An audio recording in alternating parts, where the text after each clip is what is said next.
Mayor Bowser, can you explain the additional funding needs in more detail? And is every dollar requested intended for reimbursing federal expenses related to the inauguration? Mostly, it reflects increases in inaugural costs, but also all of the costs that MPD incurs because of our special federal status and how we support the federal government. So the Metropolitan Police Department is our local DC police, and we support the Secret Service on movements of dignitaries. We support federal land in the district where there are First Amendment activities or protests or demonstrations, and we support big events like the 4th of July, of course, and the inauguration. What we've seen since 2021 that you reference, in 2021 we had about 524 such events. Last year we had 1,525 such events.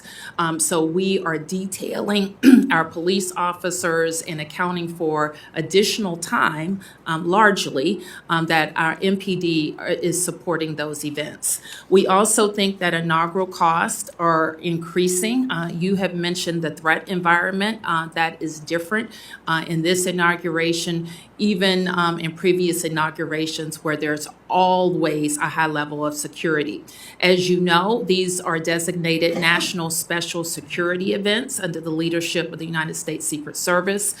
We work hand in hand with the service to support the security of the event. Our expectation is even that the additional $3 million that we have requested is based on the costs that are coming in. And I'd like to have you expound on how is the city partnering with Capitol Police, Secret Service, and other federal law enforcement to ensure the safety and security of President-elect Trump, Vice President-elect Vance, and all those who will be in attendance at the inauguration? Yes, so the National Special Security Event structure is led by the United States Secret Service. We have a organization that stood up every 4 years called the DC PIC, Presidential Inauguration Committee. There's a similar PIC committee from the Congress, and we work hand in hand with the incoming administration, the Presidential PIC Committee, to ensure that the activities have appropriate support. So the Secret Service organizes all of the security individuals in partnership with the federal law enforcement officials and the Metropolitan Police Department. At this point, is the city prepared for the inauguration, particularly in terms of having enough police and security officers? And how many memorandums of understanding have been signed with other jurisdictions for an increased police presence for 2025? Do you know by any chance the number of jurisdictions? I remember some being housed in our garages over in the Capitol Office Building. How many officers have been committed, and how does that compare to 17 and 21? Well, the chief, actually, we gave a report out yesterday to the DC community, and we would like to have 4,000 officers. I think we're at 3,998, something like that. And the chief also reported that departments continue to reach out to her to request, to come and support the activities.